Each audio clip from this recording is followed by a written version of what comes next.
Welcome to my YouTube channel. आज के इस फोटोशॉप ट्यूटोरियल में हम सीखेंगे हम किस तरह से अपने किसी इमेज पर इस तरह का ग्लास डिस्टॉर्शन इफेक्ट अप्लाई कर सकते हैं। तो चलिए शुरू करते हैं। इस इफेक्ट के लिए हम दो इमेजेस का यूज़ करेंगे। एक ही आपका मेन इमेज होगा और सेकंड वाला ये देखिए मैंने हाइड किया हुआ है, मैं यहाँ से अनहाइड करता हूँ।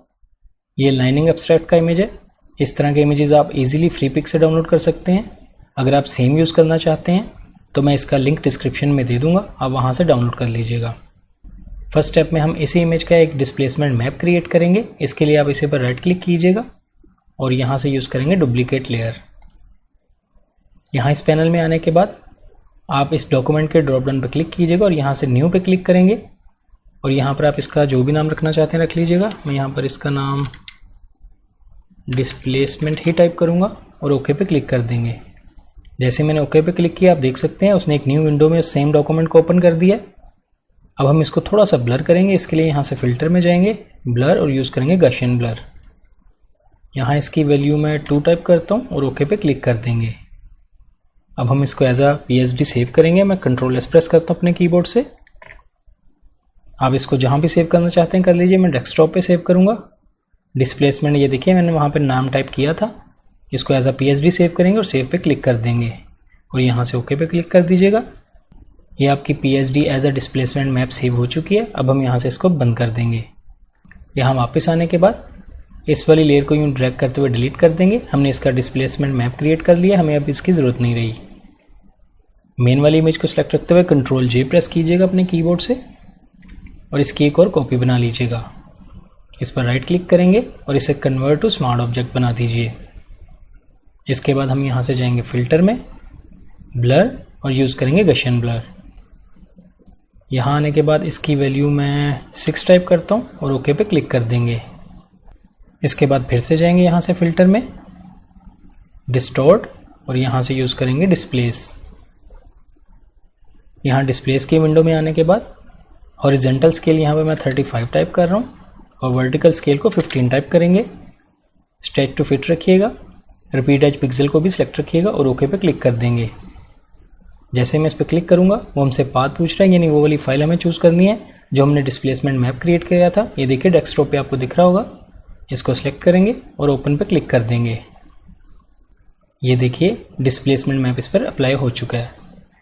नेक्स्ट हम इस वाली लेयर को फिलहाल के लिए यहाँ से हाइड कर देंगे। बैकग्राउंड वाली लेयर को आप सिलेक्ट कर लीजिएगा। यहाँ से रेक्टेंगल टूल सेलेक्ट करेंगे और इस तरह से यूँ लेफ़्ट से यूँ ड्रैग करते हुए एक रेक्टेंगल ड्रॉ करेंगे। मैं इसके फेस के हाफ में रख रहा हूँ, आप अपनी मर्ज़ी के मुताबिक जितना भी दिखाना चाहते हैं रख लीजिएगा। मैं ऑलमोस्ट यहाँ पे रखूँगा और यहाँ से माउस को रिलीज़ करते हुए एक रेक्टेंगल ड्रॉ करेंगे। इसको हम यहाँ से बंद कर देते हैं। इसका कोई भी कलर हो इससे कोई फ़र्क नहीं पड़ता। इसके बाद हम इसी की ब्लैंक स्पेस पर डबल क्लिक करते हुए यहाँ से आ जाएंगे लेयर स्टाइल में। यहाँ आने के बाद ड्रॉप शेडो सेलेक्ट करेंगे। यहाँ पर इसकी कुछ वैल्यूज़ हैं। ब्लेंडिंग मोड नॉर्मल रखेंगे, कलर ब्लैक रखिएगा। ओपेसिटी यहाँ पर मैं 26 टाइप करता हूँ। एंगल को हम यहाँ पे -80 टाइप करेंगे, सॉरी -180 टाइप करेंगे। डिस्टेंस को हम यहाँ पे 10 रखेंगे। सेपरेट हम यहाँ पे 18 रखेंगे। साइज़ को भी हम यहाँ पे 10 टाइप करेंगे। ये तमाम वैल्यूज़ देने के बाद आप ओके पे क्लिक कर दीजिएगा। इसके बाद हम टॉप वाली लेयर को फिर से यहाँ से अनहाइड करेंगे और इस टॉप वाली लेयर को हमें क्लिपिंग मास्क करना है इस रेक्टेंगल के अंदर। इसके लिए आप इस पर राइट क्लिक कीजिए और यहाँ से ये देखिए क्रिएट क्लिपिंग मास्क, इस पर क्लिक कर दीजिएगा।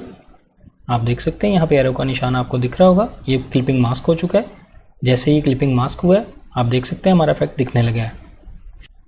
आप इस रेक्टेंगल की पोजीशन को बाद में भी लेफ्ट या राइट कर सकते हैं अपनी मर्जी के मुताबिक। मैं Ctrl+Z प्रेस करता हूँ, सेम उसी प्लेस पे रखूँगा। नेक्स्ट स्टेप में आप टॉप वाली लेयर को सिलेक्ट कर लीजिएगा। हम इसमें थोड़ी वाइब्रेंस ऐड करेंगे। इसके लिए यहाँ से मैं जाऊँगा एडजस्टमेंट लेयर में और यूज़ करेंगे वाइब्रेंस।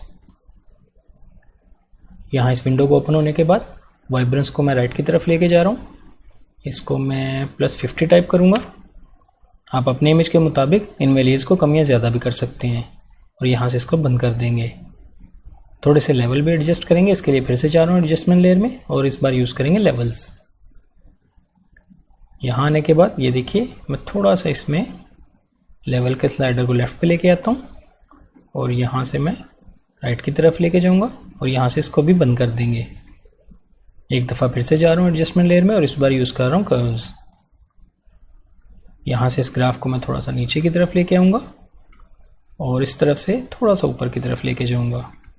आप ये तमाम वैल्यूज़ अपने इमेज के मुताबिक कम या ज़्यादा रख सकते हैं और उसके बाद यहाँ से इसको बंद कर देंगे।